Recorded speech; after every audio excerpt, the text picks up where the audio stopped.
इंद्रधनुष्य इंद्रधनुष्य इंद्रधनुष्य इंद्रधनुष्य. श्रोतेहो नमस्कार. कार्यक्रमात मी मंजिरी गोखले आपल्या सगळ्यांचं मनापासून स्वागत करते. श्रोतेहो, आपल्या कोकणाला गणपती उत्सवाची खूप मोठी परंपरा आहे. प्रत्येक कोकणी माणूस हा गणपतीला आपापल्या गावी जातोच जातो, नाही का? घरगुती गणेशोत्सवाबरोबरच अनेक सार्वजनिक गणेशोत्सव मंडळंसुद्धा आपल्या कोकणामध्ये आहेत. मंडळी, रत्नागिरीमध्ये सुद्धा अनेक गणेशोत्सव मंडळं हा उत्सव खूप थाटामाटात साजरा करतात. यामध्ये टिळकाळी गणेशोत्सव मंडळ हे अतिशय वैशिष्ट्यपूर्ण असं मंडळ आहे. यावर्षी या मंडळाला 100 वर्ष पूर्ण होत आहेत. तर याच निमित्ताने या उत्सवाविषयी अधिक जाणून घेण्यासाठी आम्ही आमंत्रित केलंय टिळकाळी गणेशोत्सव मंडळाचे खजिनदार श्री मंदार गाडगीळ यांना. कार्यक्रमात मी त्यांचं स्वागत करते. नमस्कार. नमस्कार मंदारजी, कार्यक्रमात स्वागत आहे आपलं. धन्यवाद मॅडम. लोकमान्य टिळकांनी त्या काळी सार्वजनिक गणेशोत्सव मंडळाची संकल्पना मांडली आणि त्याप्रमाणे मंडळं सुरूही झाली. तर त्याच्यानंतरच आपल्या टिळकाळी गणेशोत्सव मंडळाची स्थापना झाली. तर या स्थापनेमागचा इतिहास आम्हाला जरा सांगा, आम्हाला खूप आवडेल ऐकायला. निश्चितच आपल्या मंडळाची सुरुवात बरोबर 100 वर्षापूर्वी 1926 झाली. सुरुवातीच्या काळात जे आज त्याचं नाव आहे ते नसून लोकमान्य टिळक संघ असं त्याचं नाव होतं. आणि जवळपास 26 वर्षांनी म्हणजे 1952च्या सुमारास त्याचं नाव टिळकाळी गणेशोत्सव मंडळ असं झालं. याची सुरुवात त्या काळातले जे टिळकाळीतले विविध कार्यकर्ते होते त्या लोकांनी केली, ज्याच्यामध्ये वामनराव केळकर, दिनकरअण्णा जोगळेकर, शेवडे मास्तर, लखुनाना गोगटे, दत्तोपंत आगाशे, विष्णुपंत जोगळेकर, बापू व तात्या परांजपे, दिगंबर काका जोशी, काळे, लिमये अशा व्यक्तींचा समावेश होता. लोकमान्य टिळकांनी सन 1893 सार्वजनिक गणेशोत्सवाची सुरुवात केली. त्यामागे धार्मिक कारणापेक्षा सामाजिक राजकीय जागृती हा मुख्य हेतू होता. तेच समाज प्रबोधनाचं उद्दिष्ट या मंडळीने आपल्या डोळ्यासमोर ठेवून पाराच्या देवळाच्या समोरच्या बंगल्याच्या माडीवर सार्वजनिक गणेशोत्सवाचा शुभारंभ केला. उद्देश असा होता की धार्मिक उत्सवाच्या माध्यमातून समाजात ऐक्य, जागृती निर्माण करणे आणि भारतीय परंपरा, इतिहास, संस्कृती याबद्दल अभिमान व्हावा, लोकांमध्ये आत्मविश्वास वाढावा हा हेतू होता. अच्छा. आणि त्या काळात स्वातंत्र्य मिळवण्याची चळवळ खूप जोरात होती.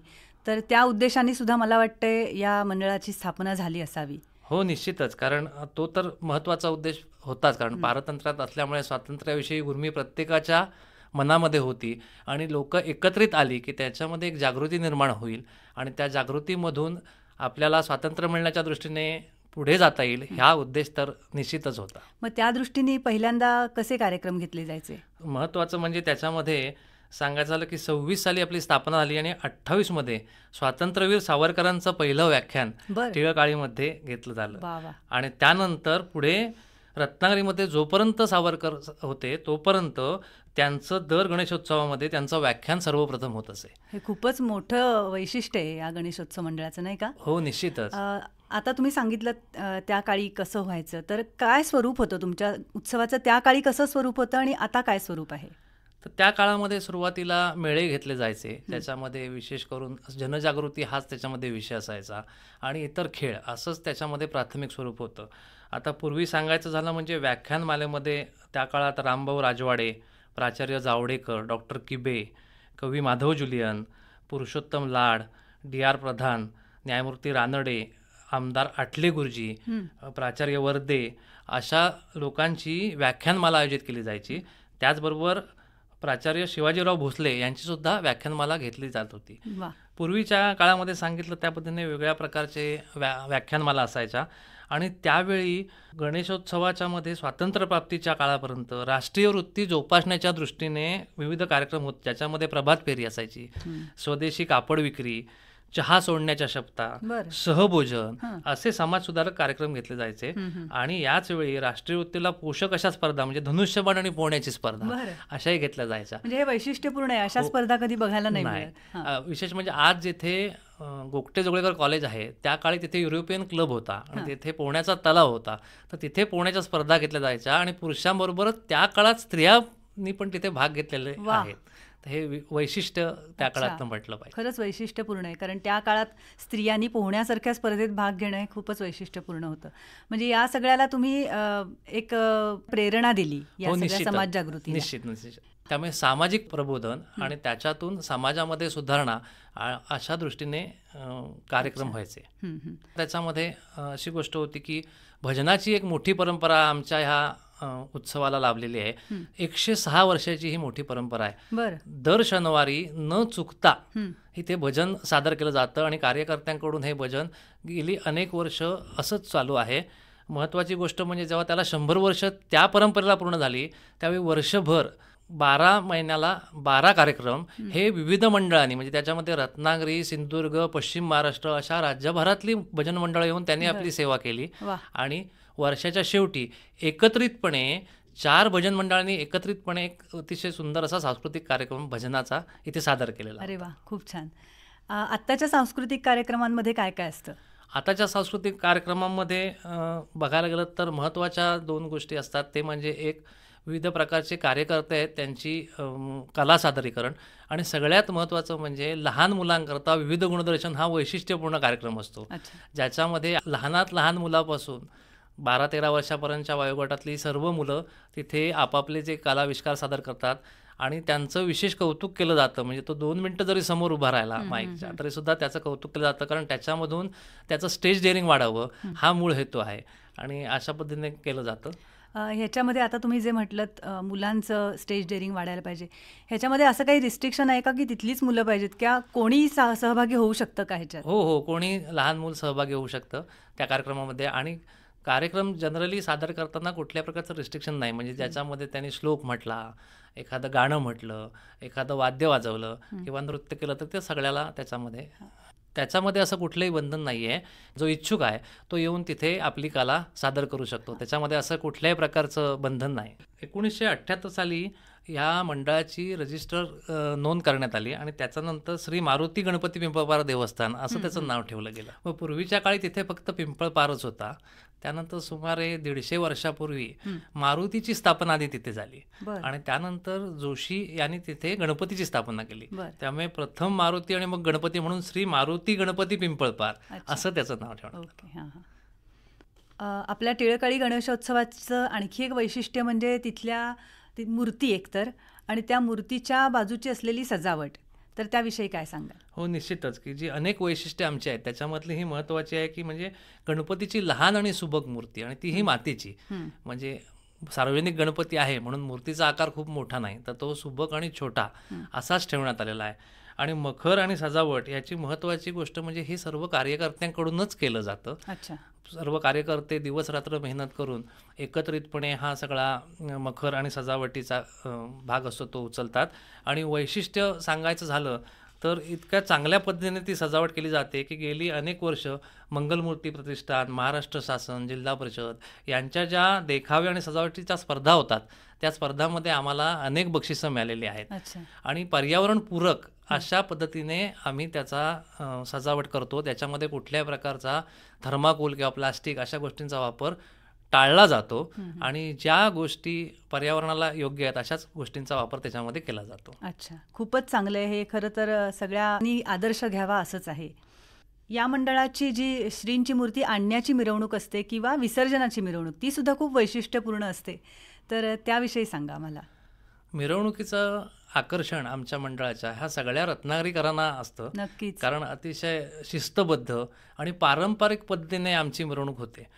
आगमनाची मिरवणूक ही जी आहे ती आणि विसर्जन ह्या दोन्ही मिरवणुकीमध्ये पारंपरिक पद्धतीने भजन आणि लेझिम असे खेळ खेळत आपली मिरवणूक होते. अतिशय शिस्तबद्ध अशी मिरवणूक आहे. 500हून अधिक कार्यकर्ते, नागरिक, भाविक त्याच्यामध्ये सहभागी जरी असले तरी किंचितही गोंधळ तुम्हाला दिसून येणार नाही.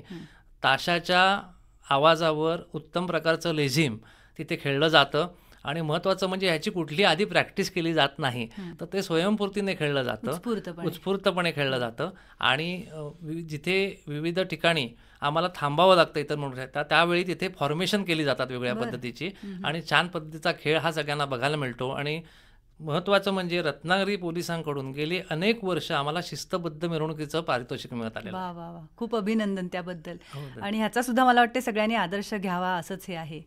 या मिरवणुकीचं दुसरं वैशिष्ट्य मगाशी म्हटल्याप्रमाणे आम्ही पारंपरिक पद्धतीने ही मिरवणूक काढत असतो आणि त्याच्यामध्ये कुठल्याही प्रकारे DJ अशा गोष्टींचा वापर केला जात नाही. तर टाळ, मृदुंग आणि ताशा यांचाच त्याच्यामध्ये उपयोग वाद्य म्हणून केला जातो. हां, हे खूप महत्त्वाचं तुम्ही सांगितलं, कारण गणपती विसर्जन मिरवणूक म्हणजे प्रचंड कोलाहल आणि आवाज असं जणू काही आता समीकरण झालेलं आहे की ज्याचा नागरिकांना खूप त्रास होतो. DJ असेल, डॉल्बी सिस्टीम असेल किंवा ते लेझर हल्ली वापरतात, त्याचा पण खूप त्रास होतो. तर तसं काही न करता तुम्ही फक्त पारंपरिक पद्धतीने ही मिरवणूक साजरी केली जाते तुमच्याकडून. हो. तर खूप छान, हे खरंच वैशिष्ट्यपूर्ण आहे. आता यावर्षी 100 वर्ष आपल्या मंडळाला पूर्ण होत आहेत, तर त्याविषयी जरा सांगा की काय तुमचे उपक्रम आहेत किंवा काय सध्या चालू आहेत उपक्रम. यावर्षी मंडळाने असं ठरवलं होतं की एक वर्षभरामध्ये दर महिन्याला एक सांस्कृतिक, धार्मिक किंवा क्रीडा स्पर्धा ह्याच्यामधला कुठला तरी एखादा आपण कार्यक्रम घ्यायचा आणि त्याप्रमाणे आपण गेले वर्षभर अनेक कार्यक्रम घेतले. ज्याच्यामध्ये प्रामुख्याने मी उल्लेख करेन तो म्हणजे आम्ही सुरुवात केली ती गणपती अथर्वशीर्षाने. गणपती ही देवता असल्यामुळे तिच्याच स्तवनाने सुरुवात झाली आणि वैशिष्ट्य म्हणजे 1,11,111 एवढी आवर्तनं कार्यकर्त्यांनी आणि भाविकांनी 1 महिन्याच्या आत पूर्ण केली. आणि त्यानंतर गणेशयाग तिथे संपन्न झाला.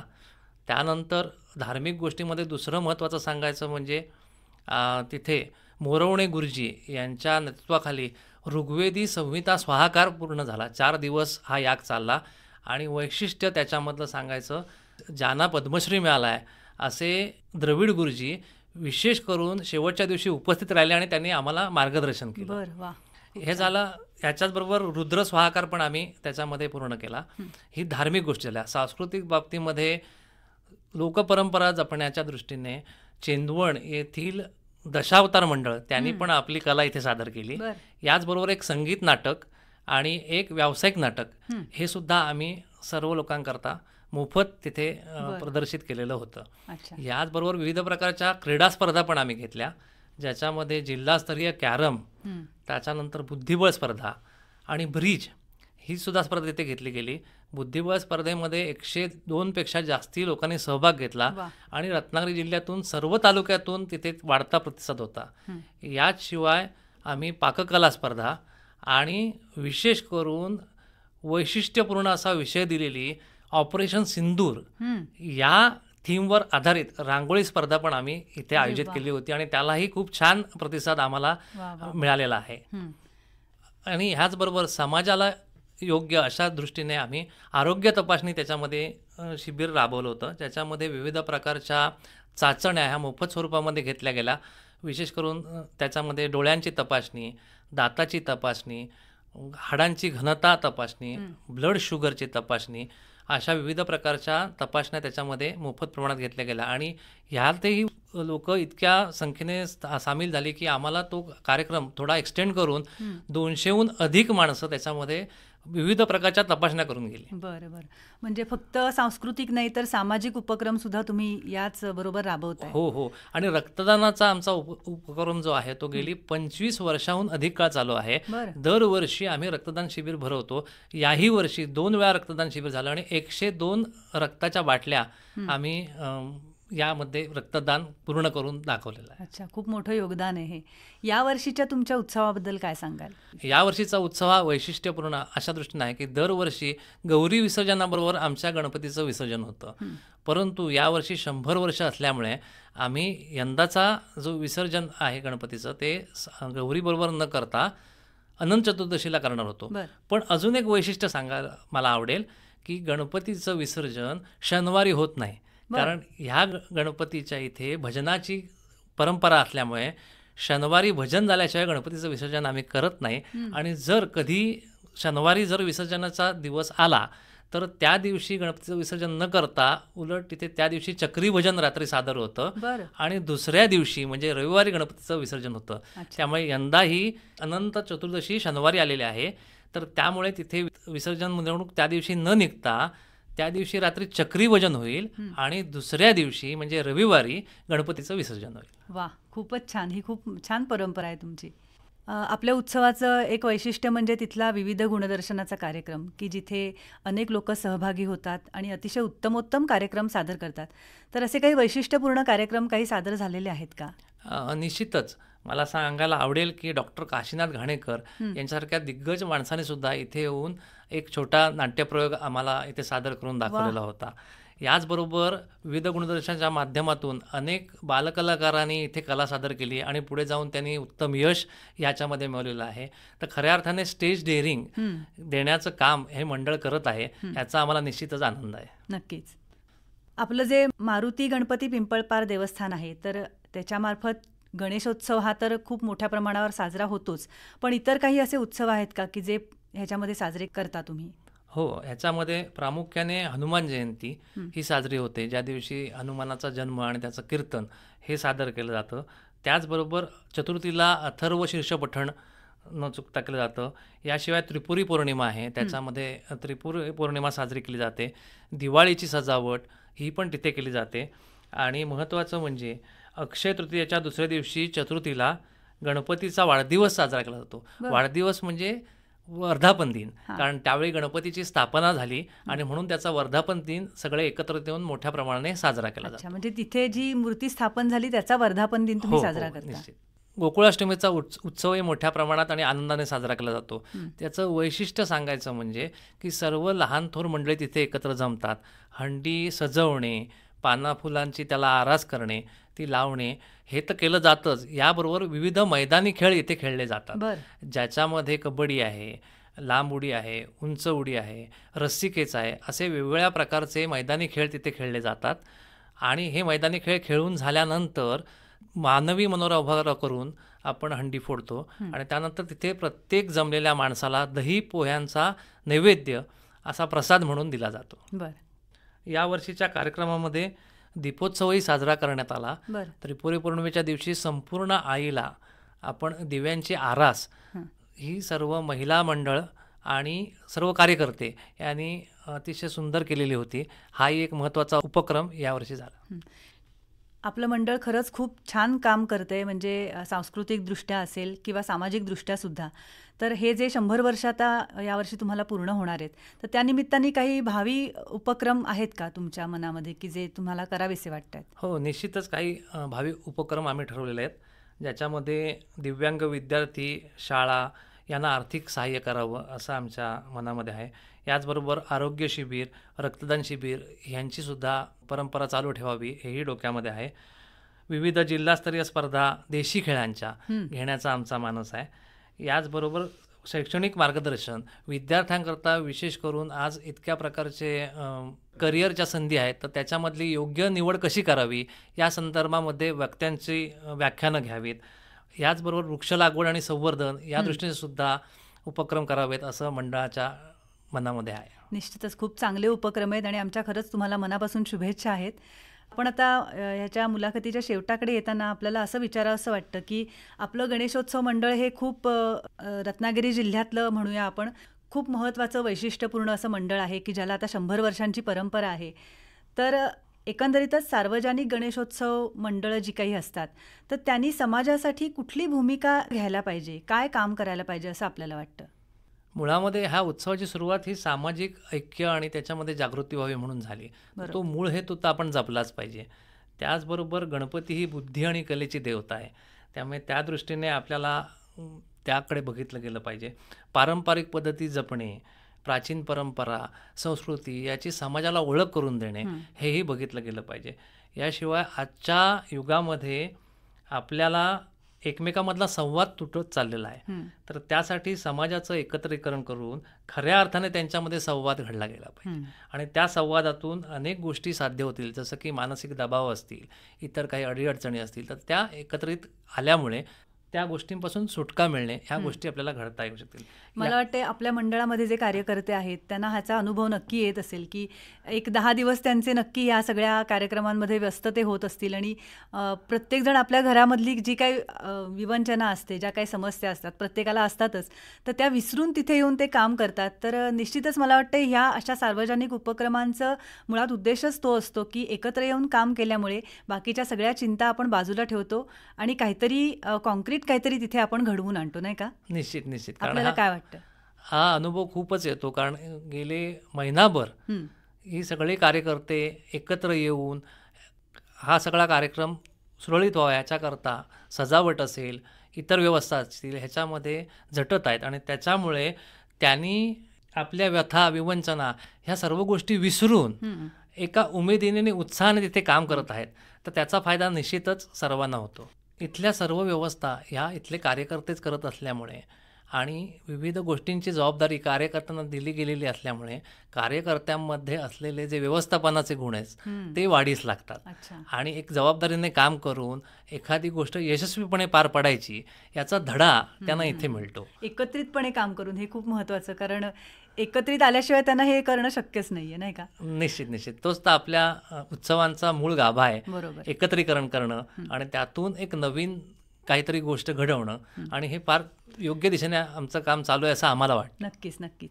या एकत्रित कामामुळे लोकांमधले वैर विसरून सद्भावना वाढीस लागते आणि जी समाजासाठी आणि पर्यायाने देशासाठी आवश्यक आहे. अगदी. हे उत्सव ह्यासाठीच असतात की सगळेजण एकत्र यावेत, आपापसातलं जे काही वैर असेल म्हणा किंवा काही मतभेद असतील ते विसरून एकत्र यावं, हाच मला वाटतं ह्याचा हाही एक उद्देश असावा.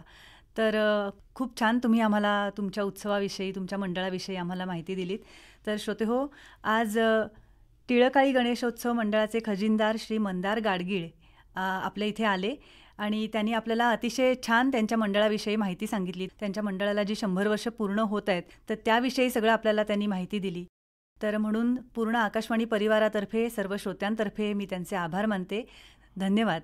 धन्यवाद मॅडम. मी पण आपल्या मंडळातर्फे आकाशवाणीचे विशेष आभार मानू इच्छितो. श्री मारुती गणपती पिंपवार देवस्थान टिळकाळी गणेशोत्सव मंडळातर्फे मी आकाशवाणीचे आभार मानतो. त्यांनी आम्हाला इथे आज बोलावून बोलण्याची संधी दिली आणि याचद्वारे मी सर्व श्रोत्यांना आणि भाविकांना निमंत्रण देतो की जो उत्सव आपला चालू आहे कार्यक्रमाकरता आणि श्रीच्या दर्शनाकरता आपण सर्वांनी निश्चित यावं असं मी सर्वांना आवाहन करतो. धन्यवाद. धन्यवाद.